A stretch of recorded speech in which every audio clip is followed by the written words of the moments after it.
your job may not be at risk right now, but it might be in the next 3 months, in the next 6 months, in the next 12 months. And so I highly recommend that you don't wait until it's obvious that that's going to happen to you, that you start getting some emergency plans in place and be prepared before you may need it.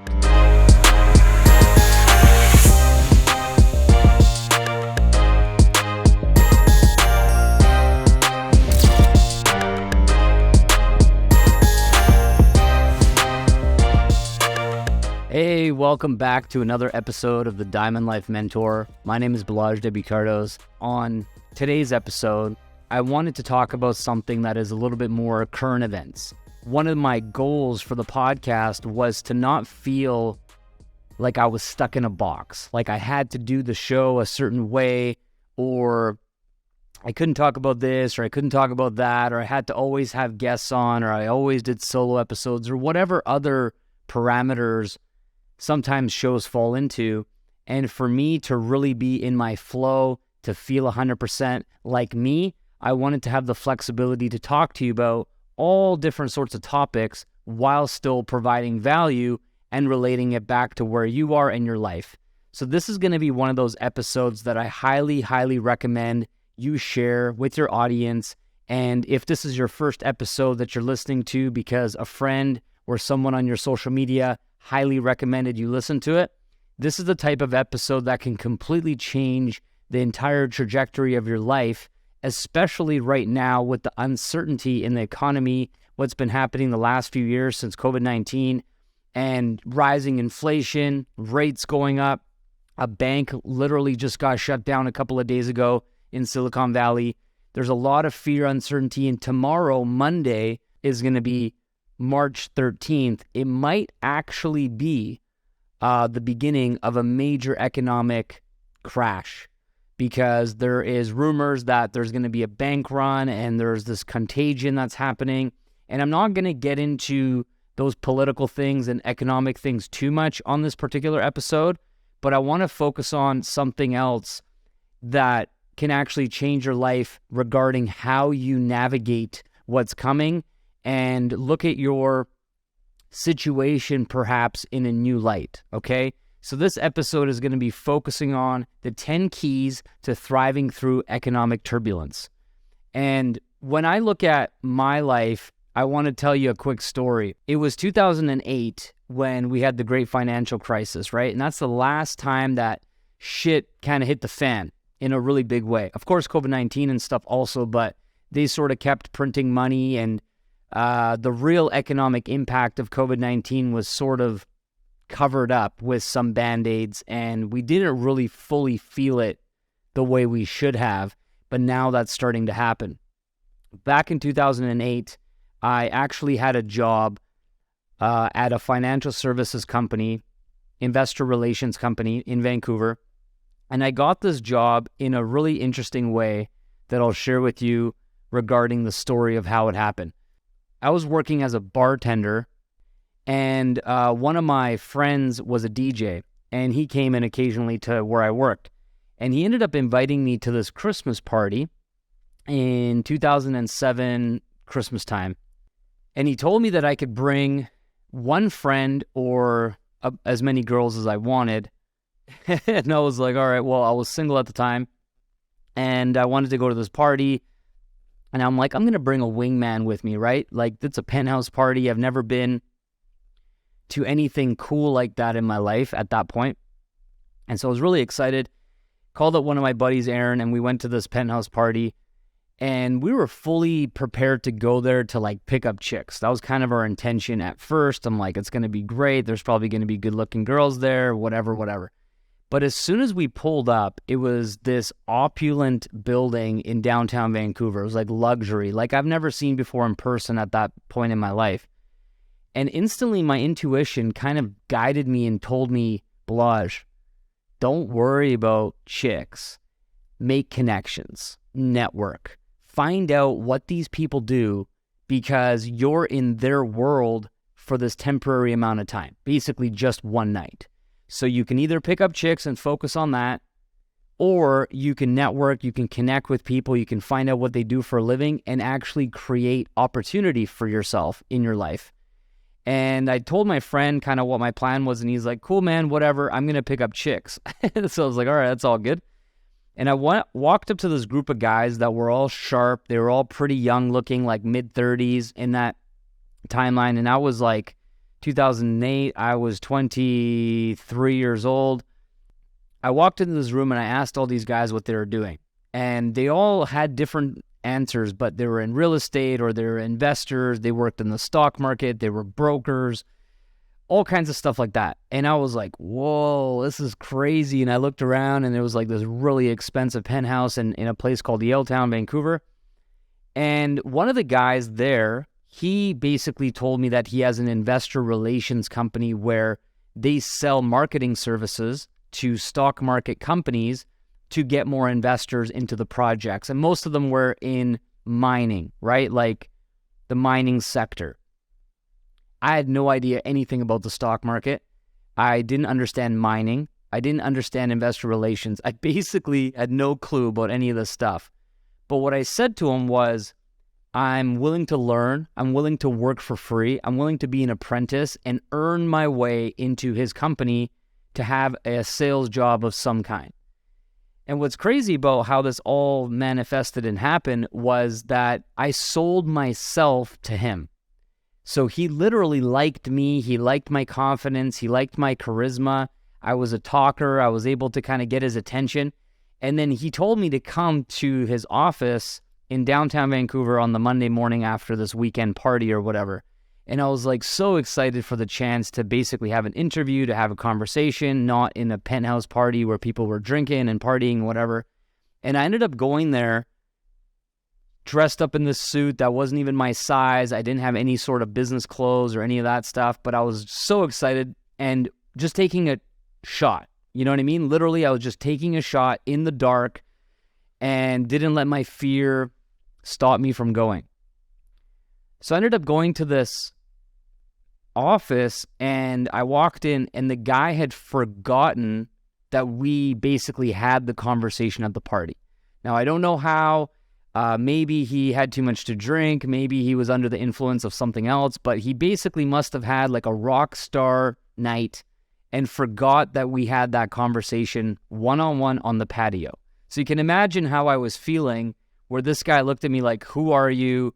Why are you here? What do you want? And I'm sitting there trying to tell him like, you offered me a job like 48 hours ago, and I'm here to take you up on it. And he's like, no, I didn't. I'm like, look, man, I was at the penthouse party. I kind of described everything. I was like, we were outside on the patio. This is what happened. This is what you said. This is what I said. And I kind of reminded him all the things. And he was like, all right, man, I really don't remember, but I feel bad. So let's sit down and have an interview. I'm like, this is the weirdest thing in the world.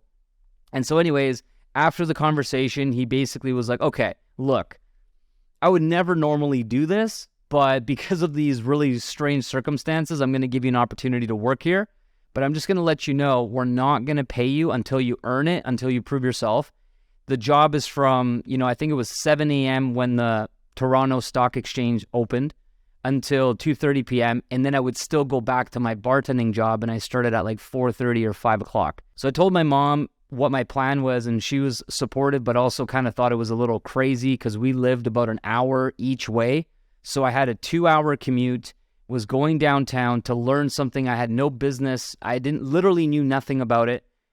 And I was willing to work my way up and earn it because at the time I didn't feel like I had any other options. I didn't have any other choices. I wasn't sure how to become successful. I didn't have a mentor or coach or anybody who could guide me at the time.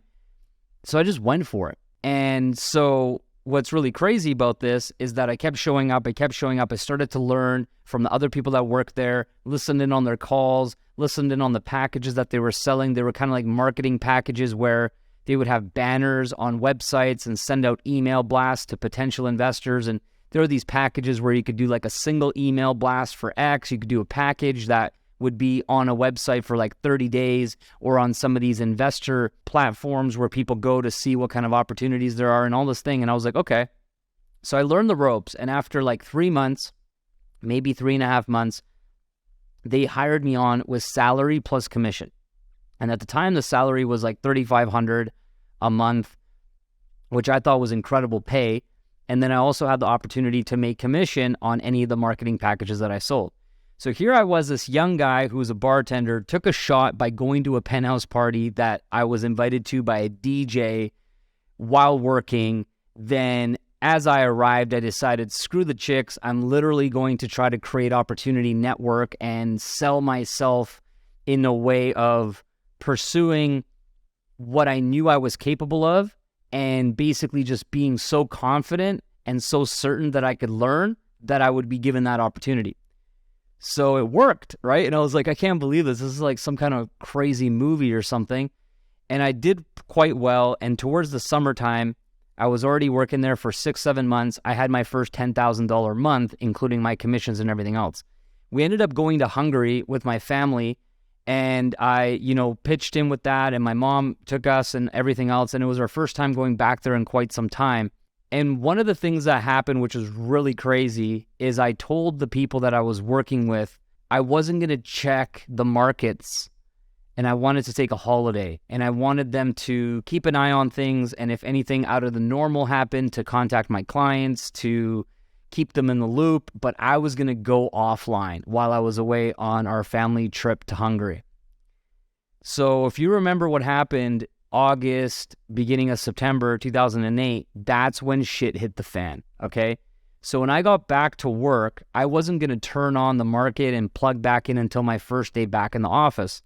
So I was going to the office first day after Labor Day weekend, and I walked in and everybody was gone. Everybody was let go. I had no idea what was going on. I was a little bit confused. Like, I had to check the time. I was like, is it the wrong day? Am I back a day early? I was super disoriented. I just had like a 3-week holiday.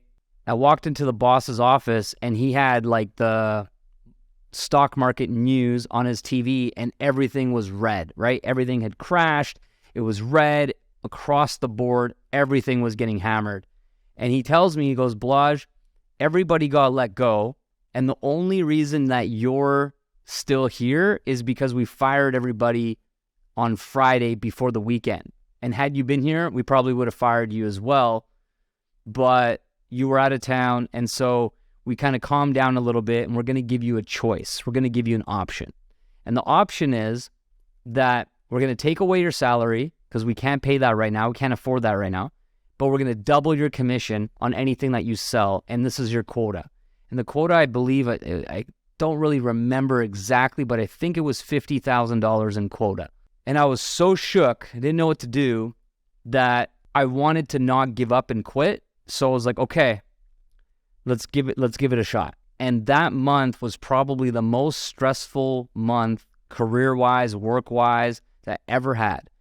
Every single day, I couldn't sleep. I was sweating bullets.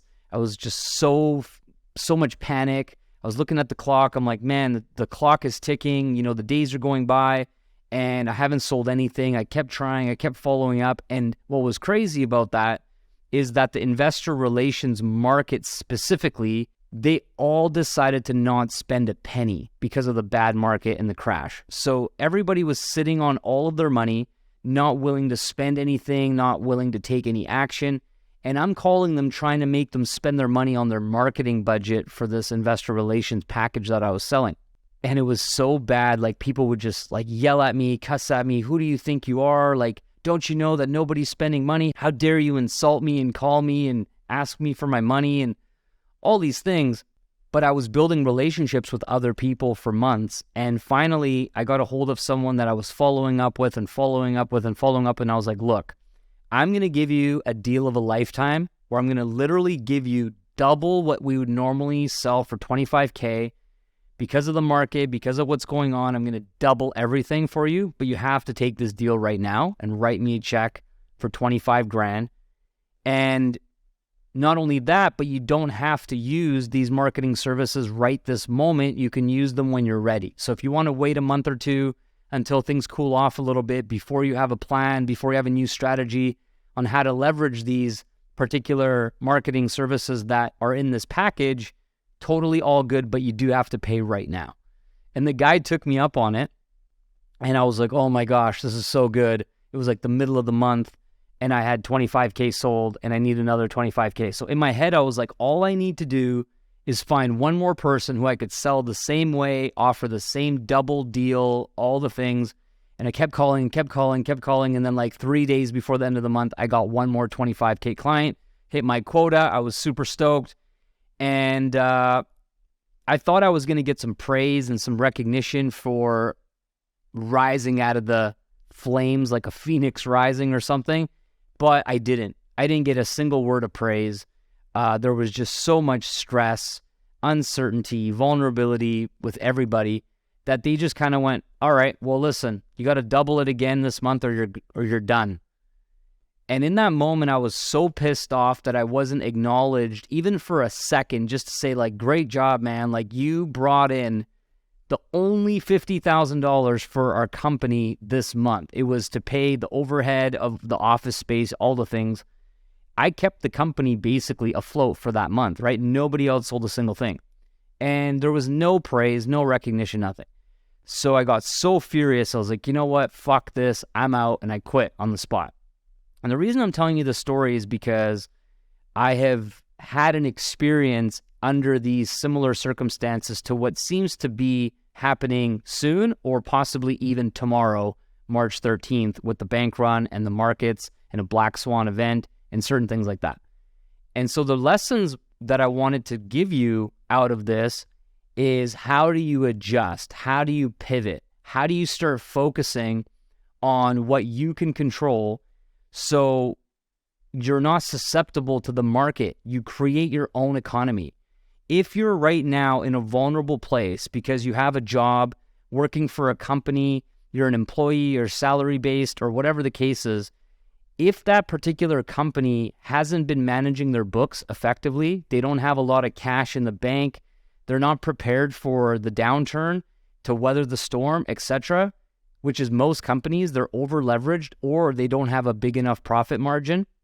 If they're in a sector that is vulnerable to what's going on, which is like a really, really big chunk of overall markets, then you need to start planning ahead. You need to start taking some different action immediately, all right? Because if you don't, you're going to be in big trouble, and it's better to plan ahead and to start taking actions now than it is to wait until the writing is on the wall and you get a notice and your boss tells you that it's too late and you're done. You know, sometimes during economic downturn, there's not even a severance pay. There's not even like a warning. We're doing layoffs Monday and you're on the list and see you later. You know, like it's pretty wild. They don't really have to give you all the regular notices that you would normally get. So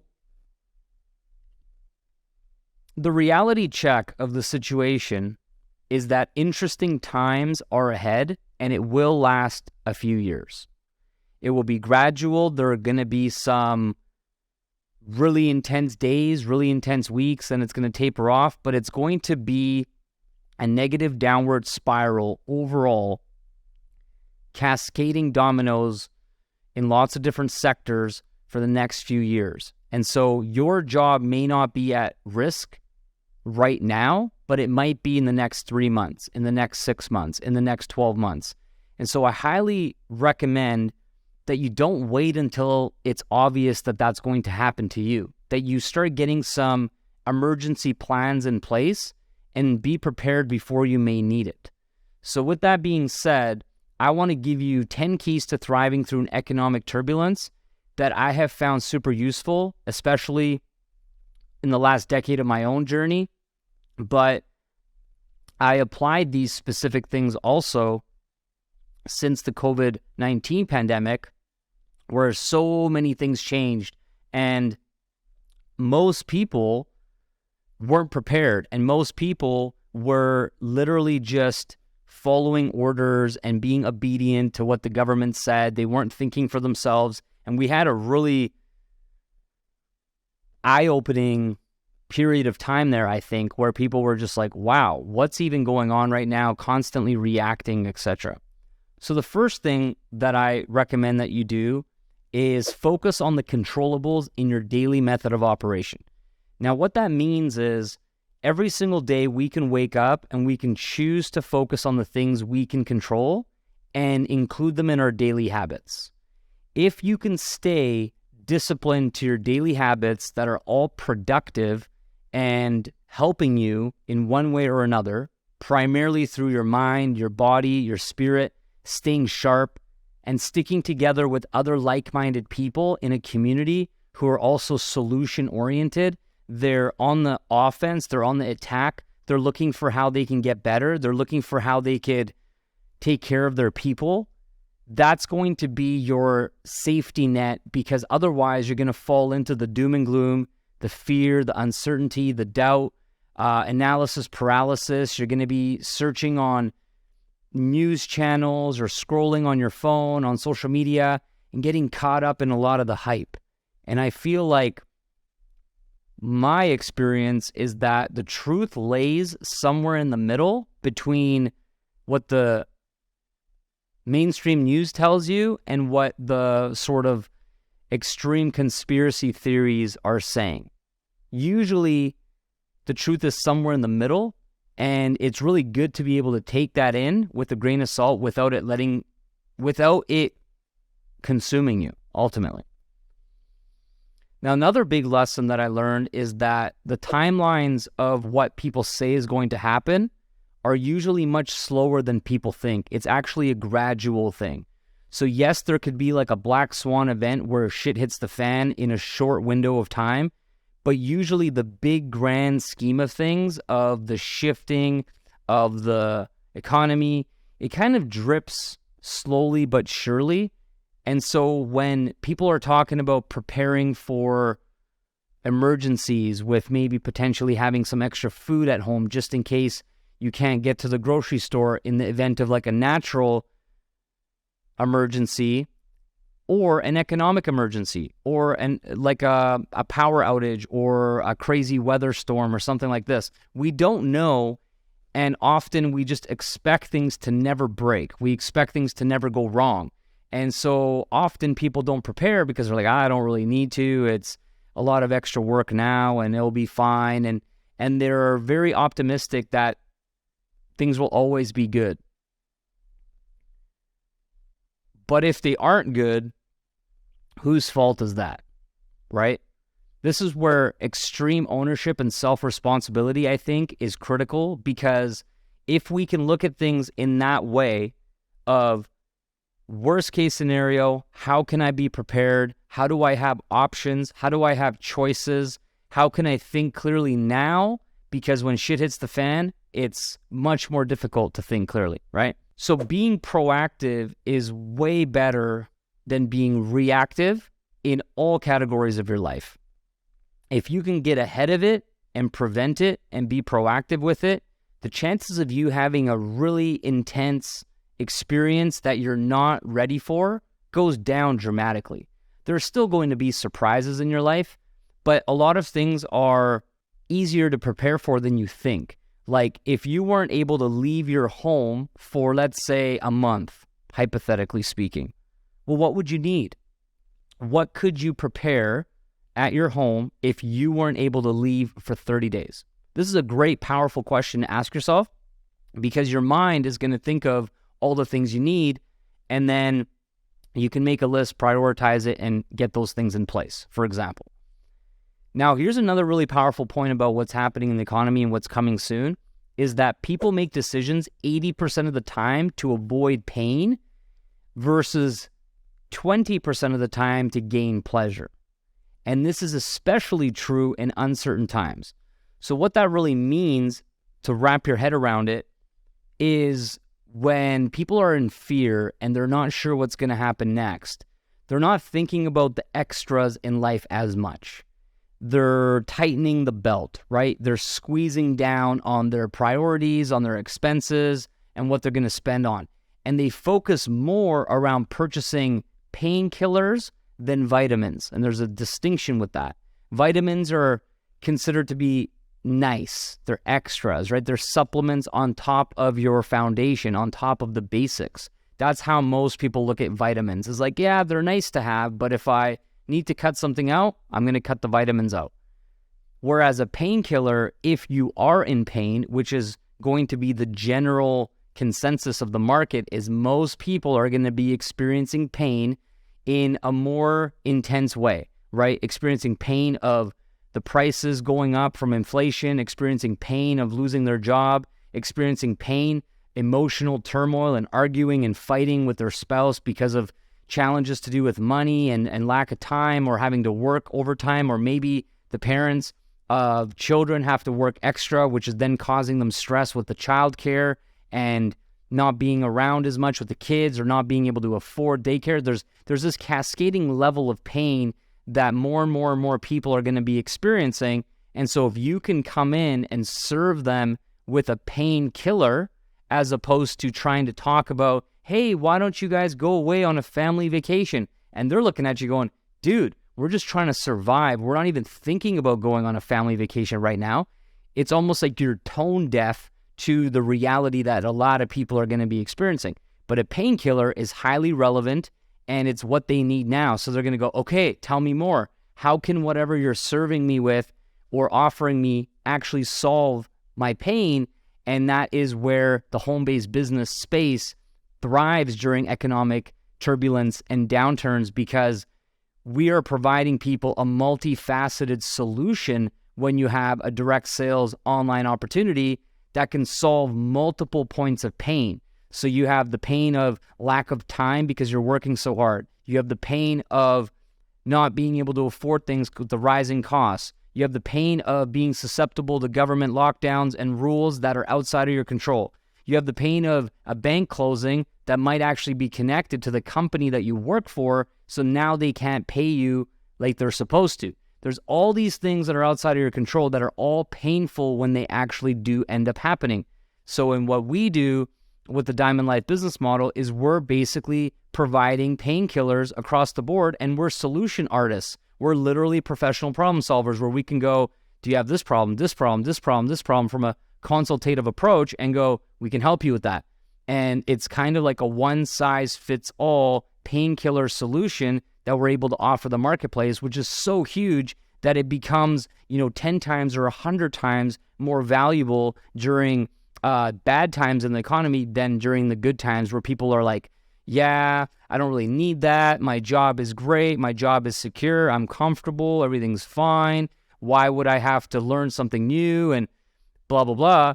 Whereas all of a sudden now it's like, well, what other choice do I have? If I don't take action, if I don't learn something new, I might lose everything, right? And then it becomes now not to gain pleasure, which is what a lot of people focus on selling, is the lifestyle, the travel, the freedom, the nice cars, the big home. Those are all gain pleasure type of selling features and points. But the opposite of that is the avoiding pain. It's like, hey, look, if you don't take action now, there's a lot of pain coming for those people who are not prepared. Do you want to take action now and avoid the pain?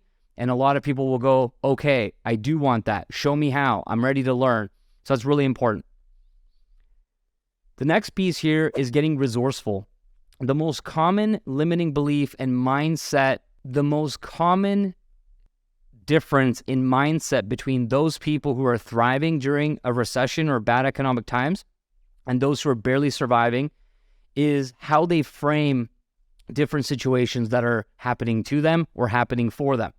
It's a slight variation in how you see things. And one of those is an example of the average person out there who's going to be affected the most during what's coming and what's already starting to happen now, is that their mind automatically shuts down when anything is presented to them. So for example, you have this painkiller solution like working for yourself online, creating your own income, not having all these limitations. And the first thought that they're going to have is like, it sounds nice, but I can't because I can't afford it. I can't because I don't have the time. I can't because I can't get a loan from the bank or whatever. And that's going to always keep you stuck because it's problem focused, not solution oriented. So the same exact situation, if you approach it and ask yourself, how can I? Okay, fair enough. I don't feel like I have the money at this moment. I don't feel like I have the time in my calendar or my schedule at this very moment. I don't necessarily think that I have the credit to be able to get a loan. But how can I get creative? How can I get resourceful? How can I come up with the money in a way that maybe I have to think outside the box of what is normally accepted, right? How can I make the time? How can I reprioritize my schedule, move things around, eliminate things, outsource things, delegate things, whatever the situation might be, to make the time prioritizing this, and all of a sudden things start to fall into place and you get creative, you get new ideas, and solutions will present themselves to you either in your mind or in your network or your friends, or someone will actually guide you and help you move forward, okay? Which goes to the next thing around reducing risk. Reducing risk of being laid off or having your job taken away from you is really important to diversify how you earn an income. At the end of the day, you can earn an income part-time online with a side hustle and build your well before you are thirsty, right? That's an analogy that if you only wanted water from your well and you hadn't even dug it yet, you would die of thirst, because to build a well requires a lot of planning upfront, a lot of physical labor, right? You're digging this huge hole. And so you better have water from another source while you're building your well. So you have your water bottle there, you're digging with a shovel, you get tired, you get exhausted, you take a break, you go have some water from your water bottle, and you still have water over there flowing. The analogy here is that you have job income, that is your full-time income, flowing. But in the meantime, you're learning a new skill set, you're putting in a couple hours part-time every single day, building that well before you are thirsty, or building your well before the marketplace, the government, mandates, restrictions, whatever the case might be, makes a decision on your behalf. Even though that's not necessarily what you want, too bad. You're shit out of luck. So right now is the best time for you to take your disposable free time, your after hours, evenings, weekends, early mornings, and dedicating it to developing your skill set. You need to develop skills because skills pay the bills. I was just listening to a podcast the other day, and they're talking about how people aren't underpaid, they're underskilled. So if you're upset that you can't afford things, the reality of the situation is it's not your job's fault. It's not even what you do for a living it's not that fault either. What it actually is that you're simply underskilled, and that's why you're not being paid more. If you up-level your skills, there are plenty of people who will compensate you for the skill set and the value that you could contribute to anything that you might do, whether you work for another company or you are working for yourself. Either way, you will be compensated based on the skill set that you have. So now is the time, if you haven't already been doing this, to focus more and more and more on income-producing skills that you can develop, and also personal growth and development, because how we handle problems and challenges really comes down to the level of mindset training, emotional discipline, emotional IQ, and our ability to have mental toughness. When shit hits the fan, if you're mentally tough, you can handle it so much better than someone who is in a reactive state because their mind is untrained. They've never taken the time to learn, develop, understand themselves, ask them tough questions, and also think of these contingency plans like, okay, if I lose my job, how long can I survive with the money in the bank, with my credit card limit that I might have access to or whatever. It's like they don't have these contingency plans, and that's why most people in North America are a few months away from losing everything if they lost their main source of income, which is really, really scary. So you definitely don't want to stay there. If you're there now, you want to make the necessary changes to adjust immediately. Which brings me to my next point, is that it's better to be prepared and not need it than need it and not have it. So what I mean by that is, look, you might feel pretty confident that your life is good, right? You feel confident in your job or your current income or your business or whatever you're doing right now, that you won't be affected by this downturn, this recession, this depression. I'm not exactly sure how bad it's going to get, but everybody who's way smarter than me is predicting that it's going to get uglier than most people assume, which is just a warning. It's not meant to be doom and gloom and fear-based. It's just meant to be a warning to be over prepared rather than under prepared. And so the way that I see it personally is, let's say you get started with your own side hustle, online income, online business, maybe something similar to what I do, maybe it's something else, and you're putting in the time every single day while things are okay. You're learning, you're going through this experience of understanding new terminology, you're a part of a new community, you go through this online training curriculum, and you're like practicing, you're failing, you're making mistakes, you're learning, and you don't actually need the money at this moment from that particular side hustle business, but you're going through the motions of preparing, understanding something new, and doing that rather than just getting consumed by distractions or playing video games or watching sports or spending your time watching Netflix, which is all fine. There's nothing wrong with any of those entertaining outlets for you to just chill. But trust me when I say, if shit hits the fan, you will not want to just go play video games and watch Netflix and scroll on your phone. You're going to be in survival mode, fight or flight. You're going to be wanting to figure things out real quick. So this is one way that you can prepare in advance to not feel like you're completely behind the eight ball if something goes sideways, okay? The next piece here is that ask yourself how reliant you are on the overall system that the government has in place, because everything is connected, right? Like if you're in the main system of how most people do stuff, from going to public school to public health care, anything public really, in a 9-to-5 job, paying your taxes the regular way with no write-offs, you're getting a paycheck every 2 weeks, you're working for some company that can really call whatever shots they want, and a lot of the time it's also out of their control. There's so many layers of people being consumed by being in the system.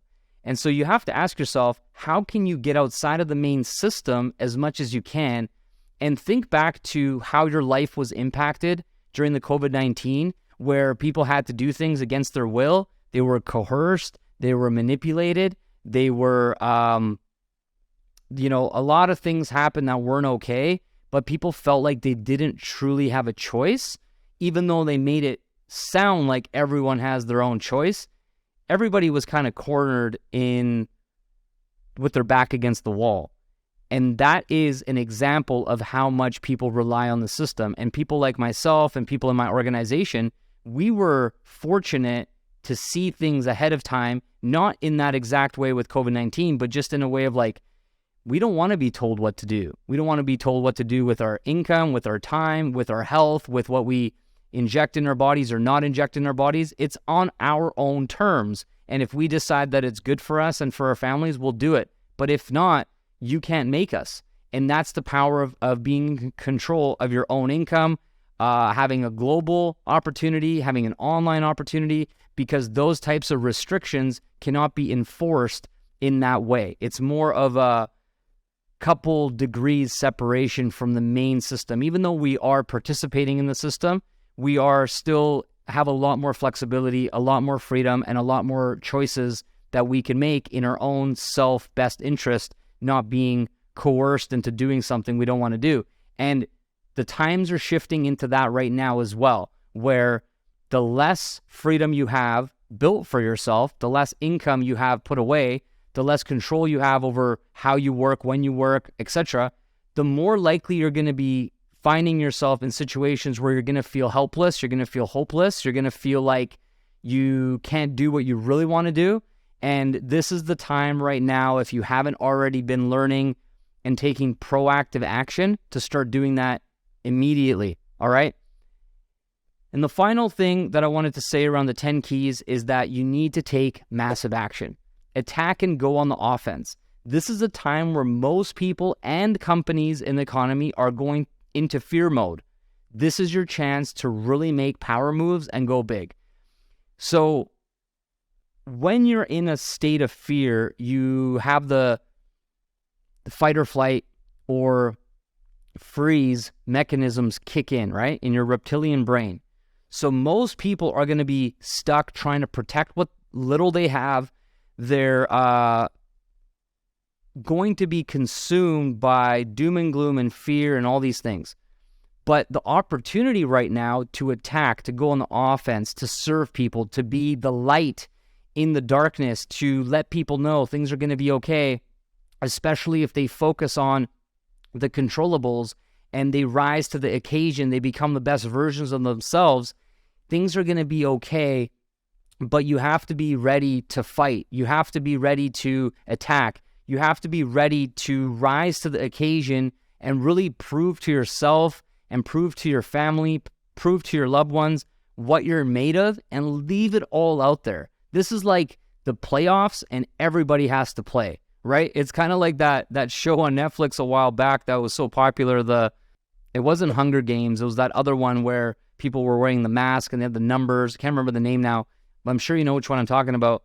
And it was like you would die, right? Like it was literally life or death. That's how you need to approach the next few years, in my opinion, because at the end of the day, no matter what ends up happening, if you take ownership and you take self-responsibility, you point at the person in the mirror and be like, this is my fault. Whether I'm winning, whether I'm losing, whether something's happening or not, this is my fault.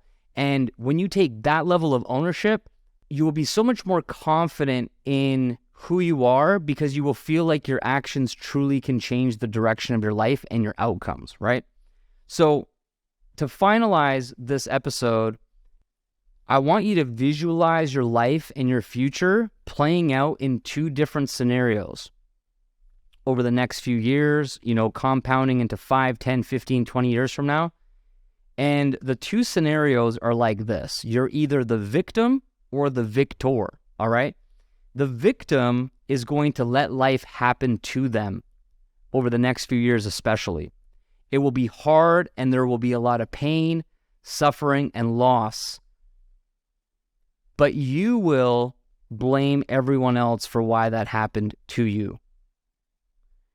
The victor is going into battle, rising to the occasion, leaving all excuses and fears at the front door.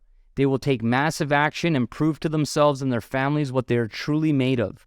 They will feel focused on what they can control and conquer each and every day so that when the dust settles, they will be proud of holding it down and protecting and providing for their loved ones.